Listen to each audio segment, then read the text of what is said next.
You saw Adam Faith as his manager and Inez de Longchamp as his girlfriend. Michael Apted directed Stardust, and the film was written, like That'll Be the Day, by Ray Connolly, who's with me now. Ray, Stardust is really a piece of myth demolition. The 60s are really over and done with in your book. But you, of course, like many other journalists, were responsible for propagating the myth. How did you go about it? Well, I was part of the media, as you were, and we, together, my job was Beatles correspondent, basically, on the Evening Standard. And my job was to follow them whatever they did, because for a time we were all obsessed with whatever happened to the Beatles or the Stones, or whoever it was. It was mainly the Beatles, of course. And the whole country was obsessed with them, the whole world, really. It was quite silly. It was totally absurd, but it did happen. The extraordinary thing is that that era seemed to close as finely as slamming a book. You can almost put a date to it, I think. I mean, could you put a date to it? Yeah, I think you could put 1970 to it. I think we've come to when the Beatles went, that was it, you know? They'd been the biggest, and there was nothing that could be that big again. We couldn't be so silly again. Everything changed. The other things became interesting. And for some reason, pop found a level in society which it didn't have before. And now there are other things. Because the Stray Cats is very much a Beatles type group, isn't it? Well, it could be Beatles, it could be Stones, it could be any of those people that came along in the 60s. We think of the Fab Four because they were the Beatles and they were the biggest, and so you think straight away, it must be the Beatles, but it isn't really. I mean, it could be anybody. But that sort of myth-making operation, the promotional machinery, never really surrounded another group. I mean, why not? It surrounded Elvis, actually, 5 years earlier. It surrounded the Stones in another way. They did it the other way around, though. I mean, they created another myth about being nasty and unkind and vicious and all these other things. It's the same thing, though. It's just another kind of myth.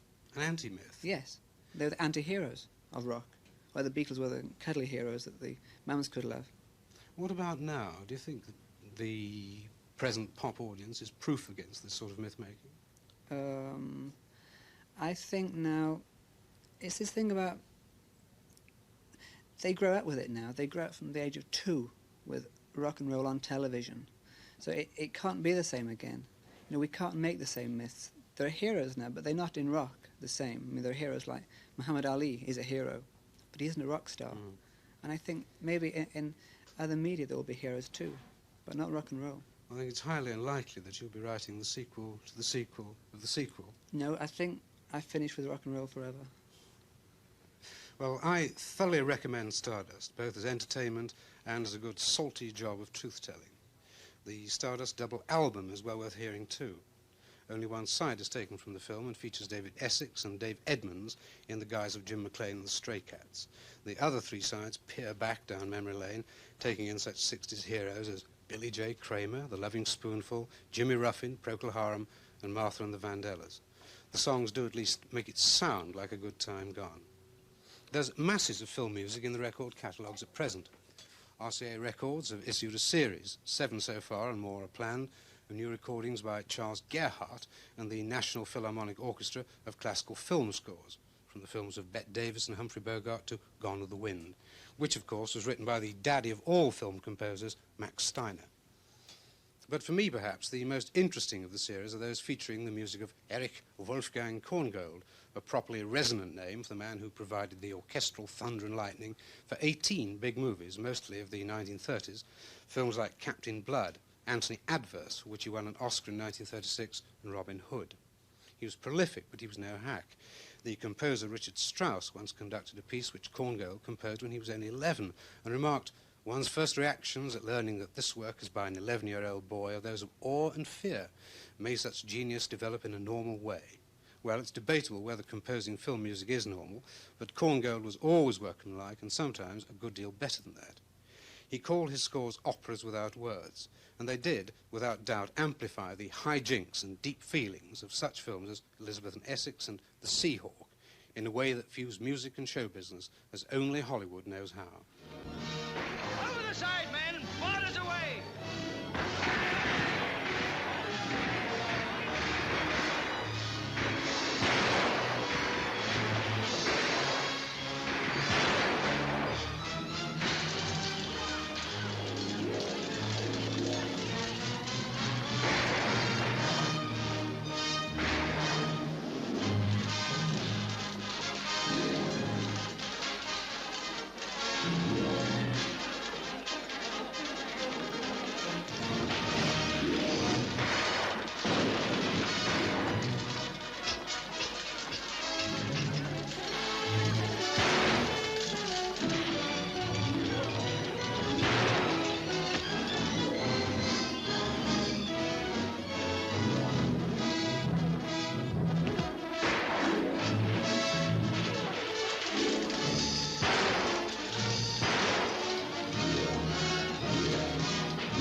Let us be kind for a moment. No, I'll be kind, you needn't be. You're young and strangely sweet. And my heart cries out to you wherever you are. And there's something in me that has drawn you. But the same lovely, dreadful thing that draws us together. Hurts us and blinds us until we strike at one another. Yes, dear, but... This has gone on for a long time. And it grows worse with the years. It'll end badly. What are we to do? You must go away, darling. I must never see you again. That's what I said last time I went, and here I am. You must love someone else. I will forgive you. Darling, you mean you'll try to forgive me? Ah, but I would. There'd be nothing to forgive. I'd try to love others. It's as empty as ashes. Another new series is planned by EMI, the original soundtracks of the Fred Astaire Ginger Rogers classics. The first two are just out, Top Hat and Shall We Dance on one, Swing Time and The Gay Divorcee on the other. And you can see Astaire and Rogers at the Electric Cinema in Portobello Road on October the 29th and 30th, when, as part of a splendid season of RKO radio pictures, they're screening Top Hat and Swing Time. Top Hat, as I said earlier, was made in 1935, the height or rather depth of the American Depression. But its high spirits hark back to the still roaring 20s, when girls danced on tabletops and the dollar was still as good as gold. It aims for sophistication, but to tell the truth, it's blithely and blissfully innocent. Perhaps that's the real essence of nostalgia. All I know is that it's heaven. I'm in heaven. And my heart beats so that I can hardly speak. And I seem to find the happiness I seek when we're out together dancing cheek to cheek.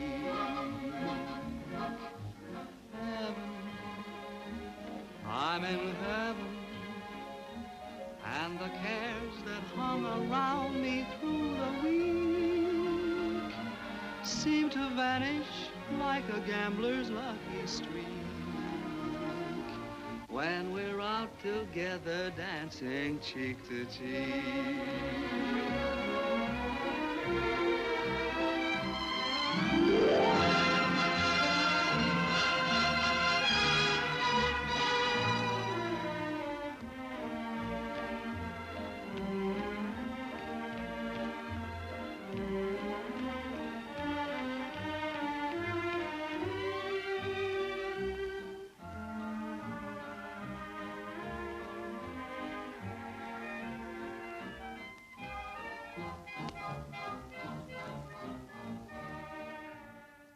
Next year, that was 1936, came Swing Time, the film which purists say marked the end of the great days of the Astaire-Rogers partnership. It happens to be my own favourite, and perhaps it's yours, so enjoy it now. After 38 years, it can't be better. See you next week. Goodbye now.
We will sail.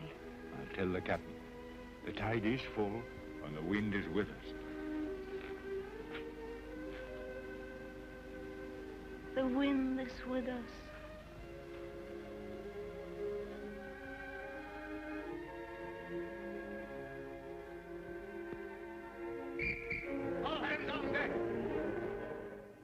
Good evening. Well, you must have recognised Greta Garbo there, vaunting, I dare say, to be alone after her abdication as Queen Christina in 1933. And, of course, the faithful old retainer breaking in on her solitude was Sir C. Aubrey Smith. I showed you this brief clip not because I have the faintest intention of discussing Garbo, but because one of the two films we're looking at tonight is called The Abdication, and it takes up the story of Queen Christina of Sweden after she'd abdicated in order to become a Catholic. The other film is called Akenfield, and apart from the fact that they both had British directors, Anthony Harvey on The Abdication, Peter Hall on Akenfield, they could hardly be less alike. The one is a multi-million-dollar Hollywood-style production, the other is modest and homegrown, with an amateur cast and budgeted rather like a superior home movie. More of that one, Akenfield, in a moment. First, let's have a look at The Abdication, which is about as international a film as you can get. It was made by an English unit with American money, and the location shooting was done in Sweden and Italy, much of it here in the Royal Palace of Caserta near Naples, a sort of 18th century folly built on the instructions of Charles de Bourbon, who hoped it would equal Versailles, which, alas, it doesn't.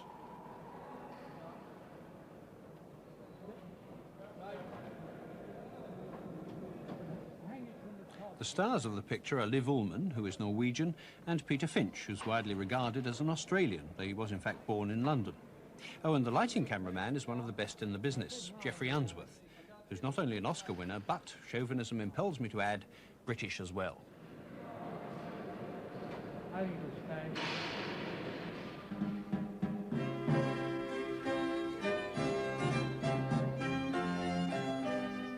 The film is set in 1655. Christina has gone to Rome to be received into the Roman Catholic Church, but her reputation as a woman of loose morals is such that before she's allowed to see the Pope, she has to be investigated by Cardinal Azzolino.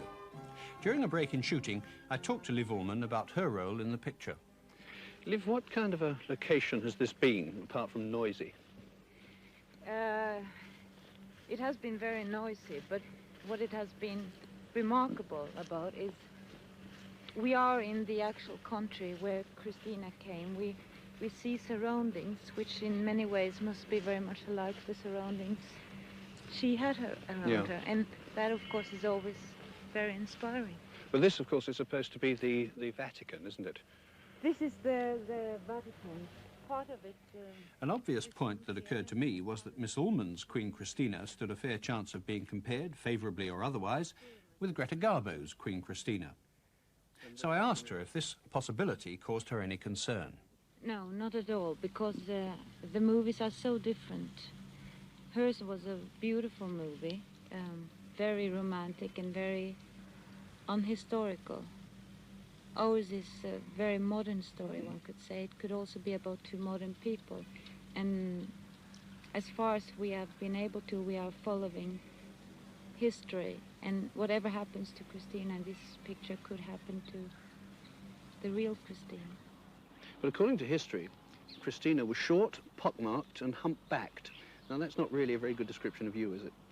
Well, first of all, you haven't seen me act it. Second, what we are trying to show is the inner soul of a woman, a very tormented woman. And I think it is very unimportant what her looks was, what her surface was. Because the film is made largely in flashback, you have to portray Christina from the age of 29 and also much earlier, don't you? Yes, personally, I play her from she's 17.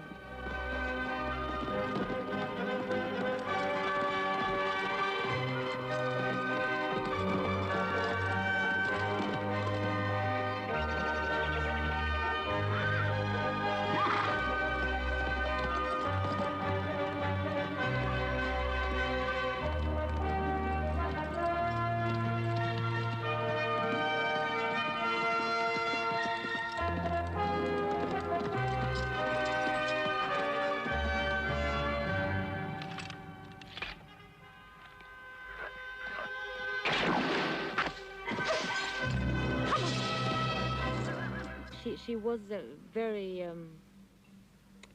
to most people, appalling woman. She both looked very bad, and she had difficulties inside her which made people turn away from her. And if you are to show this on a film, you also have to show what you feel was there: vulnerability, sweetness, longing for love. Because if you just show somebody who's terrible all the time, I mean, not only the people in the film walks away from you, but the audience will walk away. Yes, that's fatal when the audience walks away. Yeah. Tony Harvey, of course, was at one time an actor himself. Does that make it easier for you to work with him as a director? Does he understand your problems particularly well? All good directors do understand the problems of an actor, and they sort of leave them more or less alone. They use the material they have instead of, you know, pushing their own self on the screen. And Tony is a good director, and he cooperates very well with all the artistic people in the picture, the cameraman, yes, everybody. Let's see what it looks like in profile. Yes, that's what I want to know. Does this have to be worn at the back? What? It's the part of Cardinal Azzolino, who was, in historical fact, a cardinal during the period when Queen Christina came to Rome as a convert. And in our story, he is given the job by the Pope of interrogating her to find out if she is a true convert, or whether this is a political move of hers, or whether she is escaping from a profligate life into Catholicism. There is some suspicion that both of these things may be true. And the Church, quite naturally in those days, with Calvinism, etc., and Protestantism rife around them, were very eager to have a Protestant queen convert. Would have brought many people back to the Church. So Azzolino is the man who interrogates her. Have you ever examined a queen? No. Does the prospect disconcert you? I assume you're mortal. Come, Azzolino. Let's start the day with some good French wine, and I will tell you the story of my life. I want to hear the story of your life without French wine.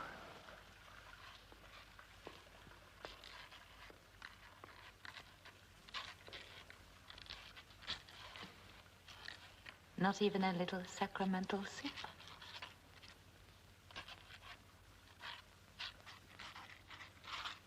What do you want from me? Seriousness and obedience. Seriousness, obedience. And in the process of the story, she falls in love with him, which is also a historical fact, because there are letters extant of very passionate letters from her to Azzolino. His letters are a little more guarded for obvious reasons. Sure. But he was at her deathbed in actual fact, and I think there was a great amour between them. Do you think young priests put on a cassock one day and all their earthly longings vanish in the air? And how do they bear it? They devote themselves to good works and cold baths. You're mocking me. Yes, a little. I'm sorry.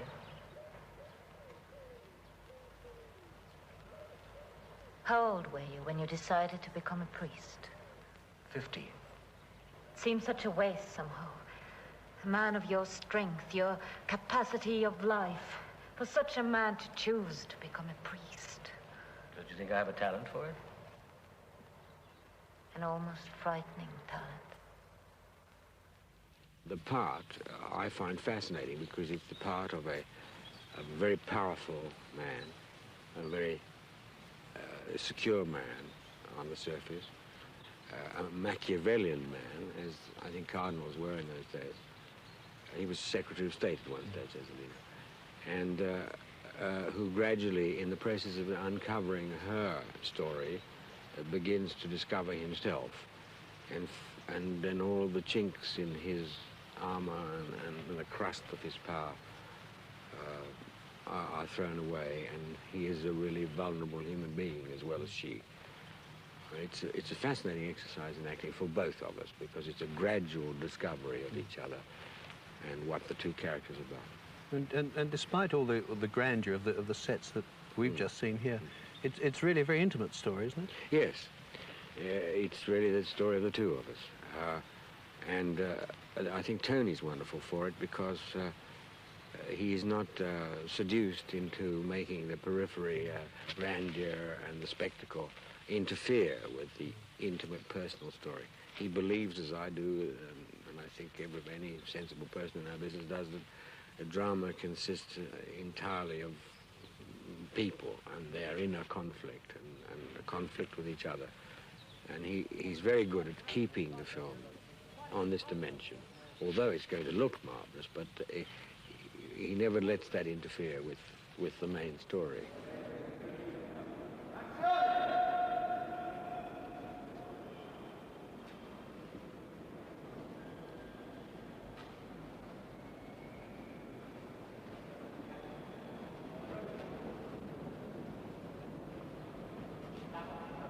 I think location, for me, is the way to make films. I think it's wonderful for everybody, for the actors as well as the director, because it makes you stretch your imagination.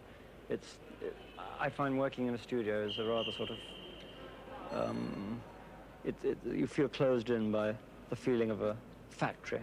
And I think that sort of, particularly with a historic film, it stretches your imagination, and it a sort of lunatic excitement. Yes. About the whole thing. And it's been really a very marvelous time, absolutely. The last 2 weeks has been pretty desperate, as the last 2 weeks of any location is. What was it that attracted you particularly to this story? I think the relationships of these two totally different people, Christina and the Cardinal, Azzolino, and also the fact that if one's going to make a film about history, I think just to make another picture of, beautiful page of history isn't much of a challenge.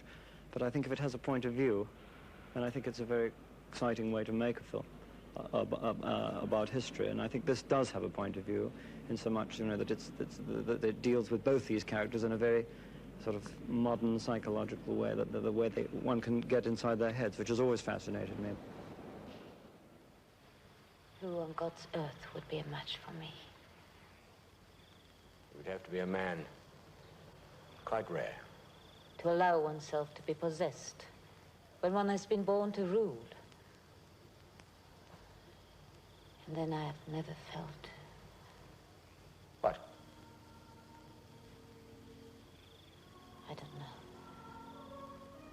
And would you swear now what you swore then? That I'll never give myself to a man? Yes, I still swear it. I swear, I shall never give myself to a man unless it be to you.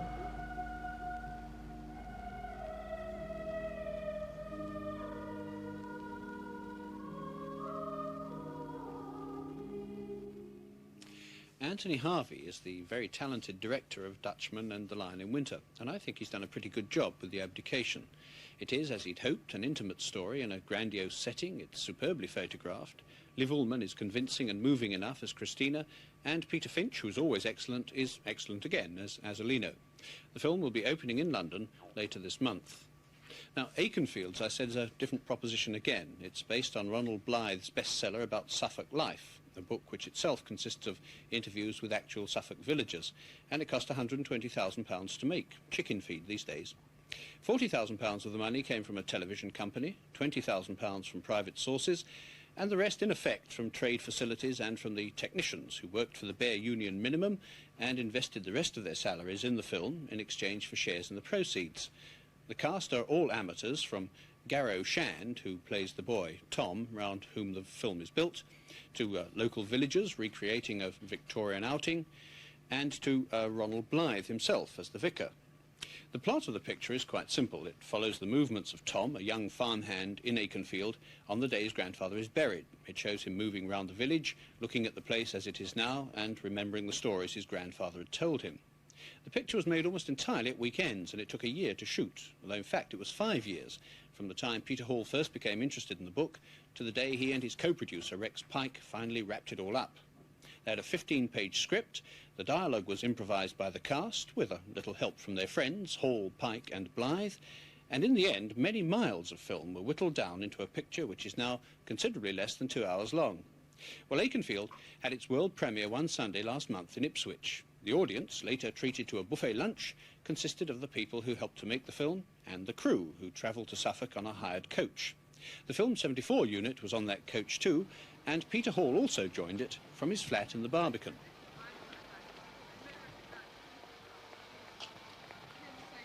I got very discouraged.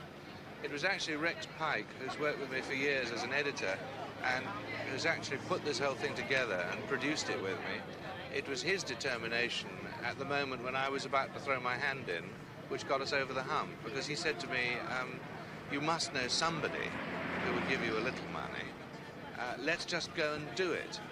And I said, but it's not a home movie, we can't just go and do it. And he said, well, yes, I'm sure we can. Let's get a unit who believe in it, who will go shares in it and actually cooperate on it, which we did. And the film is owned by the unit. I mean, everybody from top to bottom owns a piece of the picture. We finished shooting about a year ago, and we're all together. All the people from London who are involved in making the film are now going to meet about 200 people in Suffolk who are in the film, gave us facilities, helped us in one way or other. And we're going to show them the film before they hear about it from the general public. It's an investment by all the people who are going to see the film of a great deal of their time and a great deal of their trust. It took nearly a year of shooting, mainly at weekends, and they put a lot of their spare time into it. They didn't really know what the film was likely to be. They didn't have a script. They didn't know often what it was about. I don't have any idea of how Rex and Peter have cut the film. I mean, we finished up with around 52 hours of film, and from what I know of it, it could be cut 16 different ways. I don't know what they've done with it, and it'd be a tremendous surprise for me. So I don't know how the local people will react to it at all. I think, or at least I feel that they will feel it's part of their county, very much part of their way of life, because everything that we shot was of their life. If you ask for a prop, you just mention it somewhere in the village that you want a 1914 gas mask, and 4 days later the phone would ring and someone would say, hello, I hear you're looking for a gas mask, and then it would be there. It was like a bush telegraph system throughout the whole county. It's absolutely fabulous. I'm so excited, really, that I can't really speak coherently about it, because I feel that, I know this may seem as though it's somewhat sort of over the top, but I feel as though if I do nothing else, this will be the most worthwhile thing that I've done. I know that sounds rather trite, but you do so much work in the film industry, which is complete rubbish.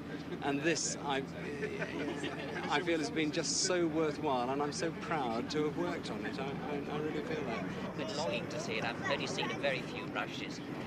Of course, there must be a sort of like 3 days filming to have edited, so a lot of one's favourite bits are going to have disappeared, but I'm sure there's enough left. It's going to be a most exciting show.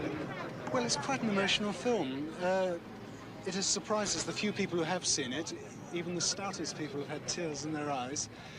And these people are all such super emotional people anyway. This will be a unique, it won't be just a unique running of this film, it will be a unique running of any film, I think. I'm really looking forward to it. It's important to me for another reason. I come from Suffolk, and the film's about Suffolk and Suffolk people. And it's rather important to me to know if Suffolk people think that I've betrayed them in any way.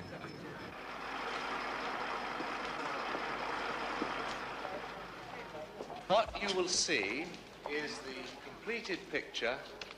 There are one or two things still to do that will make the colour a little better here and there. But everyone's been working very hard to get this right for you today. And this is it.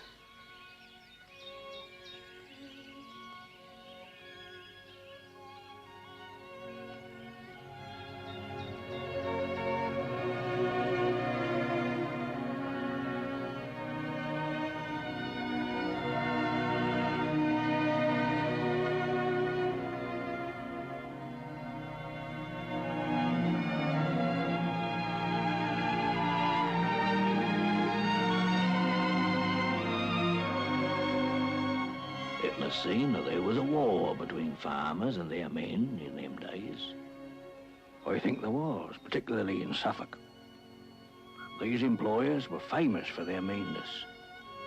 They took all they could from the men and boys who worked their land. They bought their life strength for as little as they could.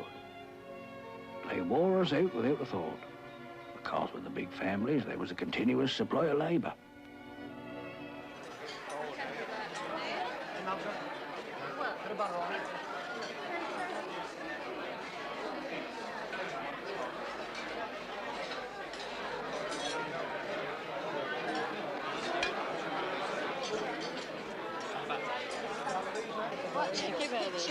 Watching the picture Barbara's making, it's a bit fake. Yeah? What did you think of it? Oh, smash. Did you enjoy it? Oh, lovely. Yes. The views of the countryside and the colouring. It's really beautiful. Well, I liked it all. That was real, really, wasn't it? Yes, that was nice, I think. That was real olden times. I think I like the old-fashioned scene in the harvest field, and I quite enjoyed the funeral of all things, really. She says she's secret to say it. She says why? So I says why? Well, she says Peggy Cole. Now you know Peggy Cole of Charsfield. I says yes, of course. I met her on the set. Well, she says Peggy has got friends at Hoxton, and they know that Ida Page is in it. Oh, crumbs! I said. Did you think you were another Elizabeth Taylor? No. It seemed very strange to see myself walking around like that, you know. Really weird.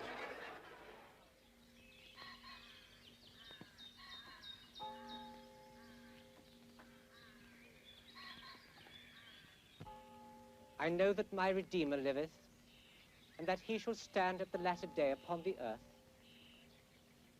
And though after my skin worms destroyed this body, yet in my flesh shall I see God, whom I shall see for myself, and mine eyes shall behold, and not another. We brought nothing into this world, and it is certain we can carry nothing out. The Lord gave, and the Lord hath taken away. For man walketh in a vain shadow, and disquieteth himself in vain. He heapeth up riches, and cannot tell who shall gather them. Well, I think the most memorable part of it was the funeral scene, because this is the church where I was brought up, and also the whole funeral scene brought back my own father's funeral. And they even had the same hymn, and I wore the same clothes as my father, what I had for him. So it was all very real to me. I ran along and tripped over and hit me nail on a lump of concrete, so I had to have a couple of 3 days off school. It weren't meant to be in the script, but it was very good, though. Well, I think I really feel rather overwhelmed. I was talking to Peter just now, and I think this was the really, in a way, the most emotional, worrying moment this morning when I came in and saw all the people we'd found who all lived around me. We made the film. I had seen it before, but not with the titles on. But seeing it in their presence, I suppose there were 200 people in it, was a tremendous experience, really. And we had so much fun making it, you know what I mean? Sort of behind the scenes, it's fascinating sort of thinking, well, I was sitting behind the camera and that bit was going on and making faces at Peggy to try and make her laugh, you know. It was fabulous. It really was great. People look to education now in the same way as they once looked to religion. Are you saved? Have you got your O-levels? That's the same thing. Salvation.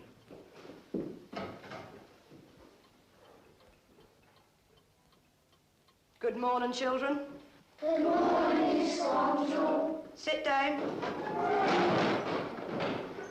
Now, I want absolute silence while I take the register, please. Andrew Stevens. Present, ma'am. Albert Campbell. Present, ma'am. Richard Williamson. Present, ma'am. Jack Brompton. Present, ma'am. James Wright. James Wright. The school was useless. The farmers came and took boys away from it when they felt like it. Roger Hammond. The parson raided it for servants. Harry Rackham. The teacher was a respectable woman who did her best. Tom Rouse. Tom Rouse. Present, ma'am. There's no need to make that noise. Right, let's have your hands folded, please. Frank Woods. Frank. Frank. Present, ma'am. Luke Chapman. Rosalind Green. Kate Creasy. Present, ma'am. That's all right, Frank, don't cry. It's all right. But it was funny because the children had been told they were going to be in a film and they were all terribly excited about it, as was I.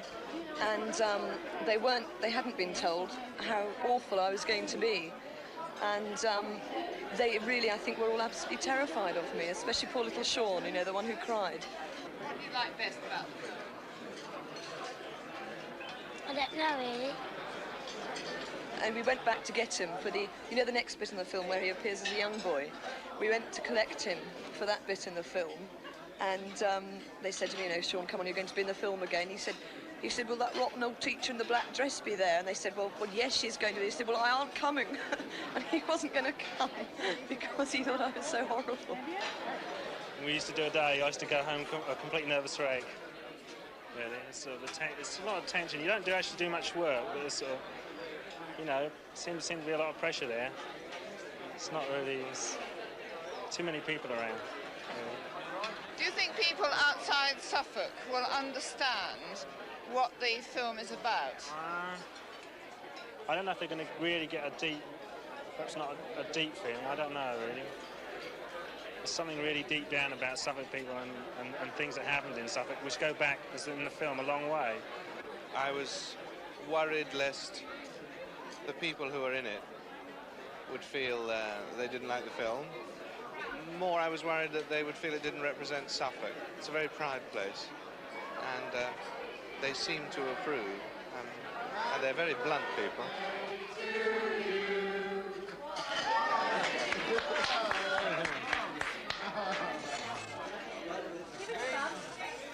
Thank you very much. This is a surprise. I didn't know how you managed to. Behind my back, I thought I knew everything was going on. To get so many signatures onto a card. I'd also like to thank you all for everything you have done, and particularly for all of you for being who you are. Because if any of you people in this cinema have been a different person, this would have been a different film. And any merits this film has is due to everybody in this cinema, however small your contribution. Thank you very much.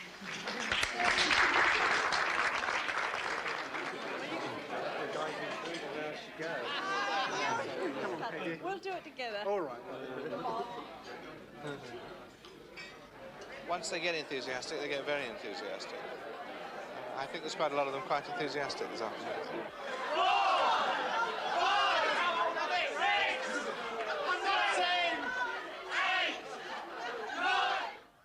And that's how Akenfield got to be made. It'll be shown in the West End at the end of January, but before then, on November the 18th, next Monday in fact, it'll open the London Film Festival, the first British picture in 18 years to be so honoured. And next week, I'll be looking at some of the offerings that'll be on view at the London Film Festival. So until then, good night.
Ha, Mrs. Abbott.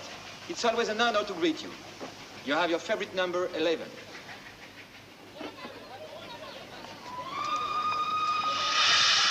Good evening. That was Lauren Bacall sweeping along the platform preparatory to taking her place on the Orient Express on its journey towards murder. Goodness, how exciting. Well, more of Miss Bacall in a moment after we've had a look at the film itself. And the first thing to be said of that, of course, is that the cast is so laden with stars that, as somebody remarked, it looks like that's entertainment with a plot. Not only Miss Bacall, but also Albert Finney, and also Martin Balsam, and Ingrid Bergman, and John Gielgud, and, of course, Sean Connery, and others almost too numerous to mention.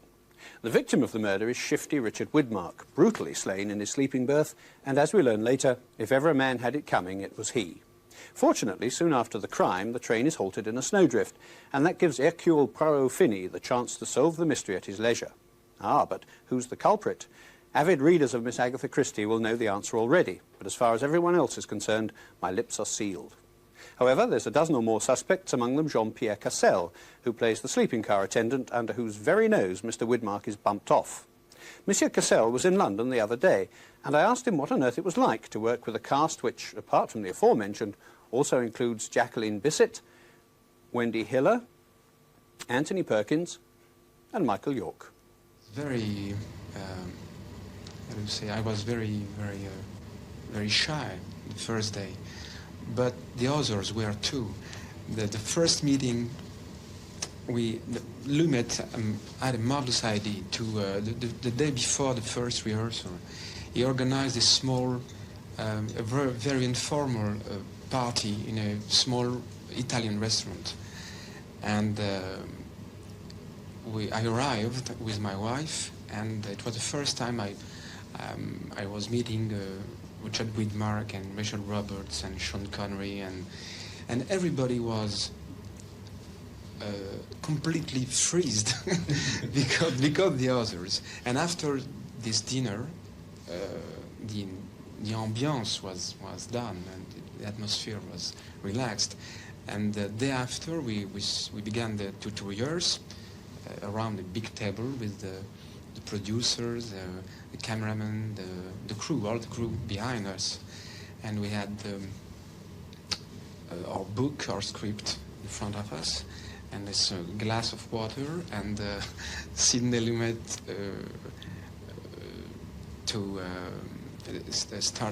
starts to explain the film, and we began to read. And I had my pages in my left hand, and I count, not my lines, but the page. It's my turn.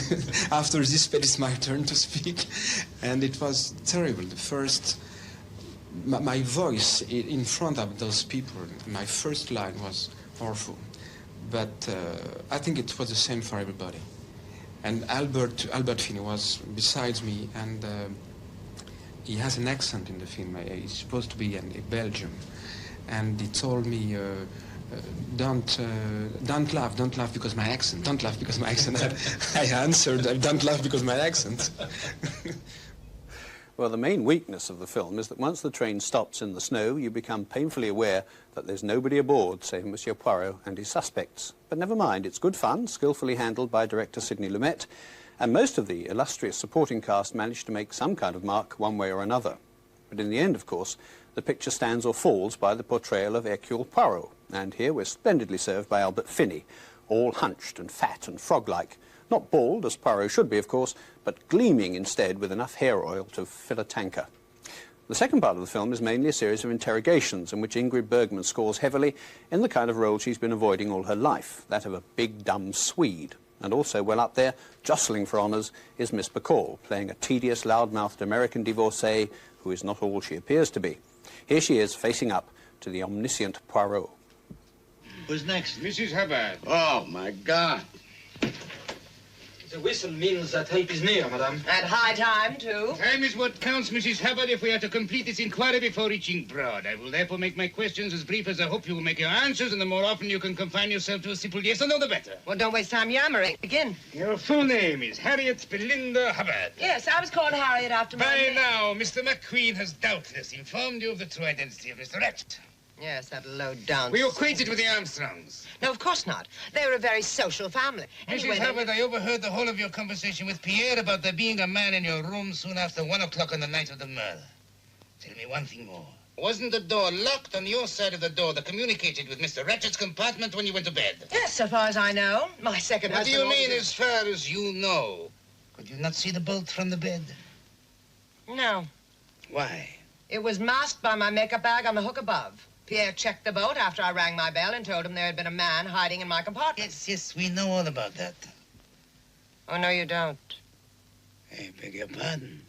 You don't know what I found this morning on top of the magazine I've been reading to send myself asleep. Not.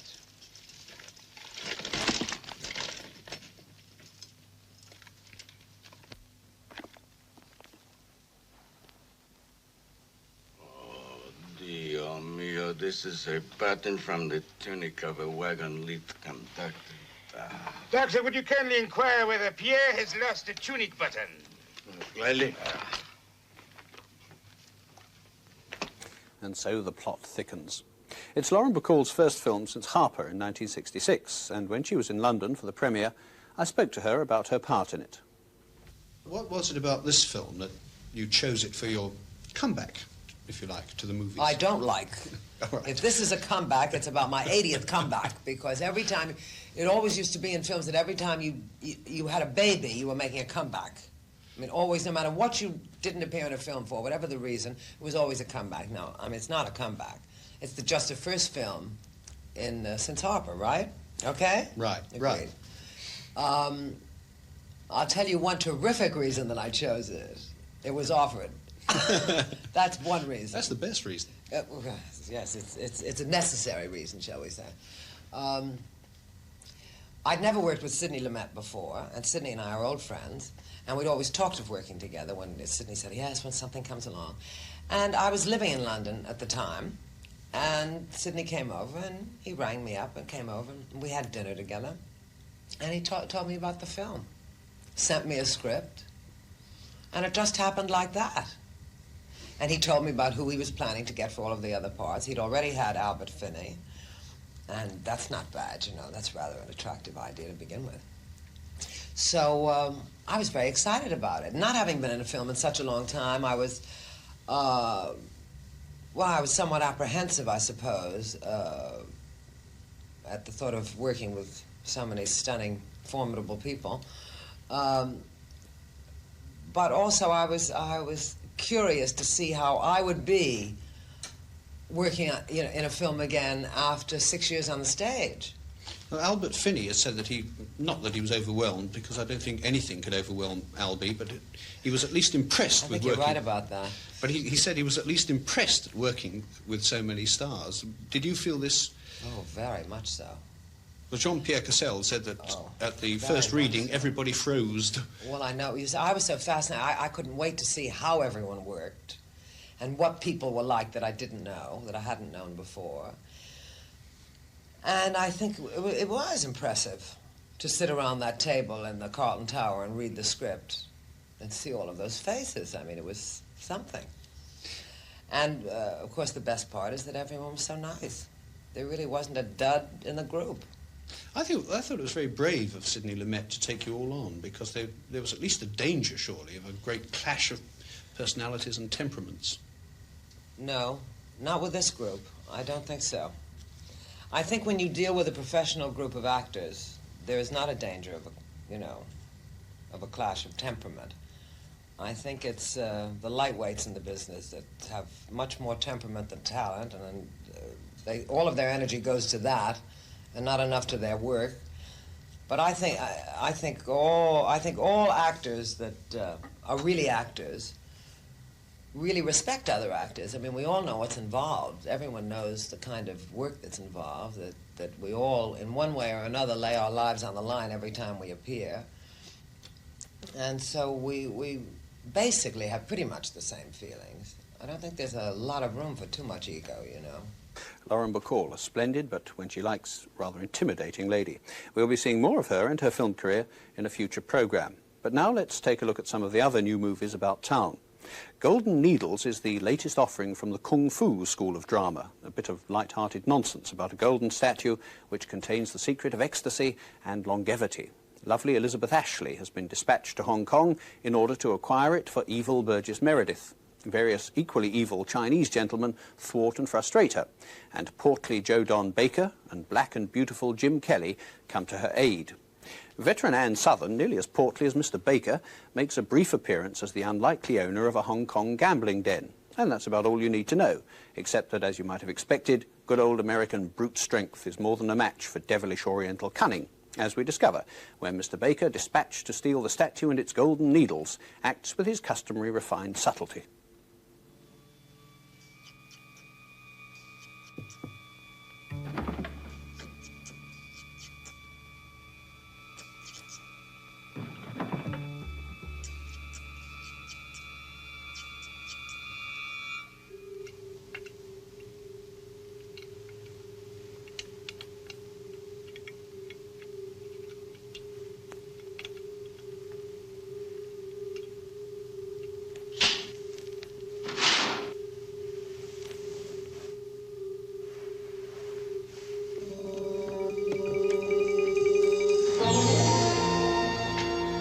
That's the baby.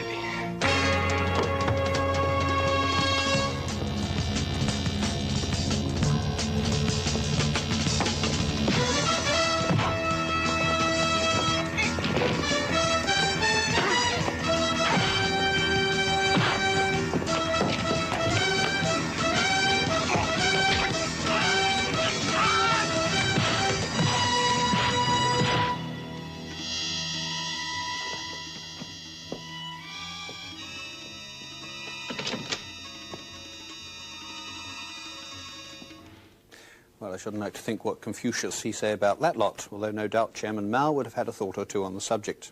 Well, enough of this frivolity. A much more serious film has also opened in the West End, and that's Ingmar Bergman's Scenes from a Marriage. We asked Anna Rayburn, the new outspoken advice columnist of Woman magazine, to see the film. And here she is now to tell us about it. Anna. Scenes from a Marriage is just that. 168 minutes edited out of 6 hours film conceived for Swedish television by Ingmar Bergman. It is shot almost entirely in close-up, which theoretically means that you should come to love the characters, or at least sympathise with them. But I couldn't care. They're a classically boring bourgeois couple. Liv Ullman makes her chilly and capable, fawning on Erland Josephson's clumsy aridity and textbook Tarzanics. So here are Marianne and Johan trying to maintain a polite facade on the morning when he has decided to leave her.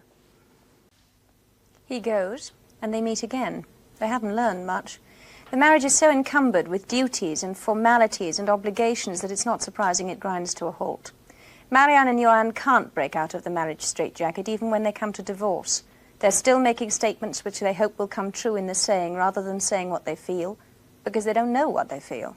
The opposite of love is hate, and there is no progress, unless physical violence is preferable to the cerebral variety. This scene is from the middle section of the film where they are in the process of divorce. Sitt du bara lugnt. Det här kommer bli långvarigt, lovar jag. För all del. Vad vill du säga nu då? Ingenting. Jag vill bara se på den. Skål. Egentligen är ju det här precis vad jag borde vänta mig av en som du. Om du visste hur många gånger jag har varnat hustrur i skilsmässa att inte bli ensamma med sina förfördelade äktemän. Trodde jag inte att jag skulle hamna i den här situationen. Håll käften.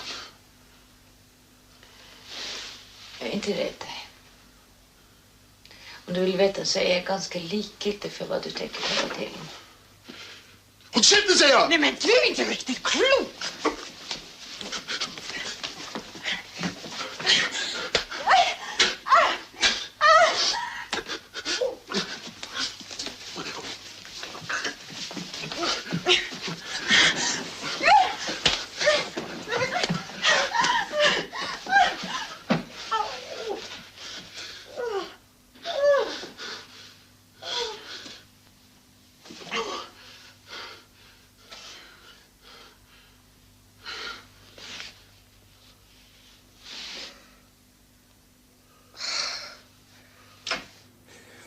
You obviously didn't like that, Anna, and I did, so we'll come round to that in a moment. The first thing I want to take issue with you on is when you said they're a typically boring bourgeois couple. Now, the middle class is getting kicked again. Poor devils, everybody turns on.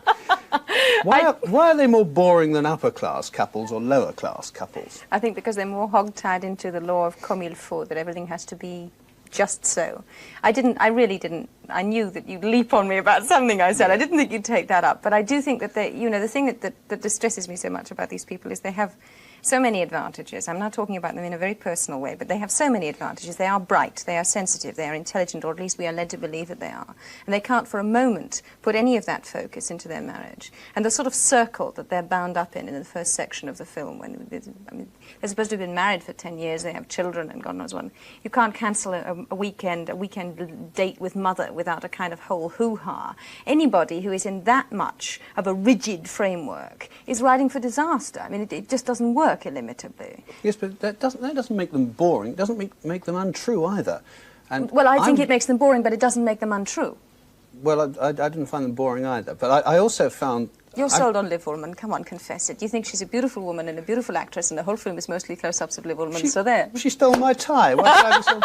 No, I'm sold on Bergman. I think he's an absolutely superb filmmaker, and although this is not by any means a traditional and typical Bergman film, I thought the Bergman touches were there, the insight into this couple, I found quite riveting. Well, I think the idea that this is 6 hours of film and we're seeing just short of 3 hours means that an awful lot has been cut out and compressed. But the thing is that the only thing that is interesting, that is valid for me, is that you see the shift of power. You see marriage as a power structure. And you see first one person on top, and then you see the other person on top, and they never resolve. Now, that is true. That is what happens in so many marriages, which is so terribly distressing. And it's very difficult to get people to focus and say, well, you know, we have to give each other room to move. And that whole film is about a couple's inability to give each other room to move. I mean, they really don't progress. In nearly 3 hours of film. They go in a whole circle. And his thesis that you have to be totally estranged from each other in order to give each other any room to move, finally, is totally terrifying to me. I'm sure it's true, well, but it's terrifying. Surely it's the old business of not being able to live with people, but also not being able to live without them. I'd rather be unhappy with you than happy with somebody else. Well, yes, but they, in the end, of course, they're almost having the best of both worlds. They've got themselves married to comfortable partners, but they're shooting off for dirty weekends together. But I don't think they are very happy. I think they have a kind of patchy sentimentality together, which is bound up if you've shared your life with somebody, if somebody's been in your life in whatever capacity for 20 years, which is what we're led to believe in the thesis of the film, then I think that you sort of have an uneasy relationship with them, or not necessarily an uneasy, but a relationship with them. My point is that it is never an easy relationship, that it is still balanced on a kind of romanticization, that they never really come to grips with each other. When she looks at him in the last section of the film and says, you're so gentle and so small and so beautiful or something, I didn't believe her for an instant. I thought, that's how you're feeling now, because you're safe and you're dry and you're warm and you've got a weekend and you know come Monday morning you'll be sleeping with your nice, safe husband. Yeah, but that's implicit in the film too, isn't it? You know that this dirty weekend on which... It's not a dirty weekend, it's just a weekend. I beg your pardon, yes. All right, yes. I'm falling into the trap of using bourgeois jargon. You know perfectly well that at the end of it they're going to go away. They're not really going to be happy. I mean, Bergman isn't presenting any easy answers, is he? No, I don't think he's presenting any easy answers, but I don't think he's presenting a very constructive analysis either. And it is so easy to be negative about marriage. It is the easiest thing in the world to produce a critical analysis of the institution of marriage in a negative kind of way. And I'm so sick of people being negative about it. It is obviously a thing which is here to stay. It is an institution which is very much part of our lives. Everybody always says the divorce figures are going up. They don't also tell you that the marriage figures are going up. You know, people need that relationship. You don't have to formalise it. You don't have to go through the white veils and the orange blossom. But you do have to have that thing, that central relationship. Most people do. Most people need it. Surely it's much more valuable to look at how you can make that relationship work than it is to say, look at how this relationship doesn't work. I think... It's valid to look at either side, isn't it? It's valid to make a film saying, this is how marriage works. It's equally valid to make a film saying, this is how marriage breaks down. But I don't find it filmically valid, you see, because, I mean, it's made for television. It's all shot in close-ups. I get awfully sick of looking at sort of the fine pores at the side of Erland Josephson's nose. No, it's because you don't fancy him.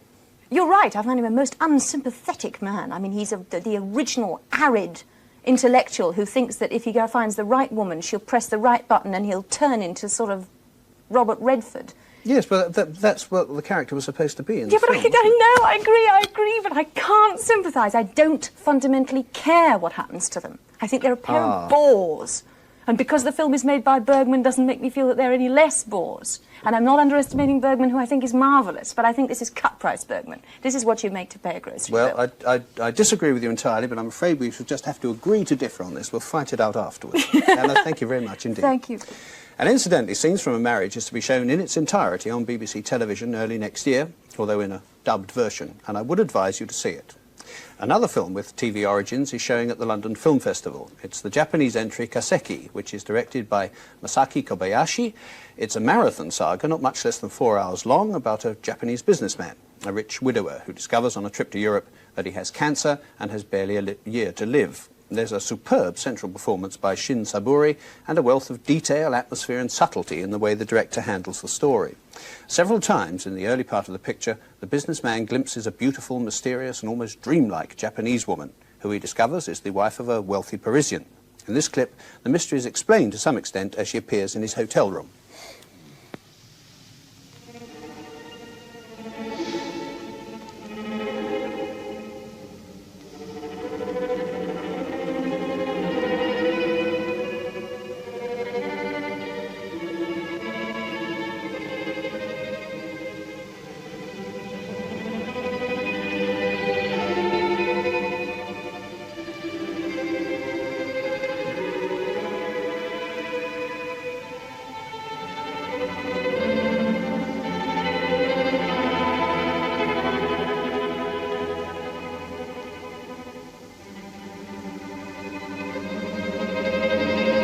Kimi wa ご存知のくせに。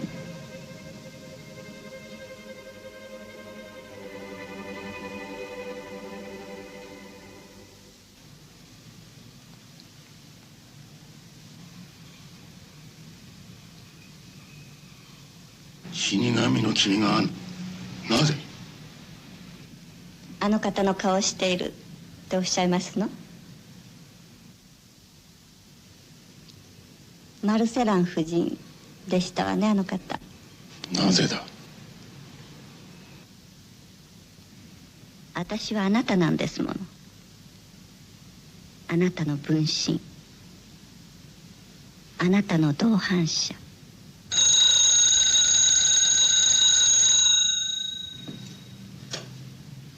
はいはい。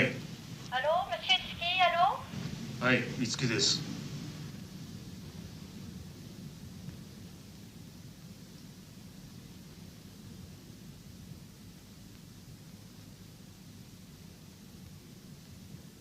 You can see Kaseki at the National Film Theatre on the 2nd and 3rd of December. Well, next week, as well as a final glance at the festival films, we'll be taking a look at what's on in some of London's independent and specialised cinemas. And as a sort of trailer to that, I thought I'd just remind you that the Everyman Hampstead is running a season of German classics. Next week, there's G.W. Pabst's The Threepenny Opera, and after that, von Sternberg's The Blue Angel. But right now, the Everyman is showing Fritz Lang's thriller, You Only Live Once, not to be confused, naturally, with James Bond's You Only Live Twice. Lang's film is hardly German, since he made it in Hollywood with Henry Fonda and Sylvia Sidney, but it's a good example of how he adapted his style to suit the American cinema. It's also of interest because the story, about an innocent man who's sent to jail and becomes a killer and then goes on the run with his girl, was a prototype for Godard's Pierrot le Fou and, of course, Bonnie and Clyde. In this scene, Henry Fonda, having been wrongfully condemned to death for murder, tries to fight his way out of prison, and the priest tries to convince him that he's been pardoned. Don't shoot! Don't shoot! I don't want to die! Neither do I, Hill. But I'm going to kill you or anyone else who gets in my way. Surely you wouldn't be thinking of killing me, Eddie, now, would you? Put down that gun. Stay out of this, Father! You're a free man. Put down that gun and read this. So you're in on it, too. You want me to burn just like the rest of them? Here, read this. You're a free man.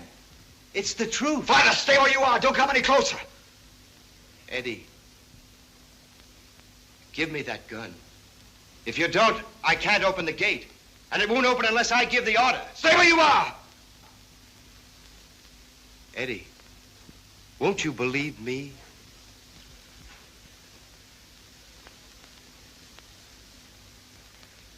I don't believe anybody! Then I can't open the gate. So you are in on it. Eddie, read Stay this. where you are! Hold your fire! I'm not hit! Then tell him to open the gates, Father, or he'll get it. Please, Father. I've got a family. Open the gate, Warden!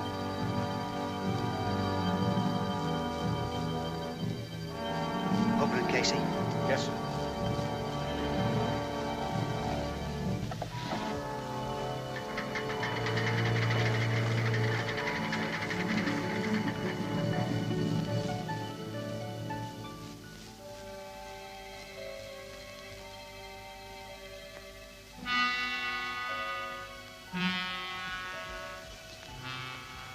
All right, get going.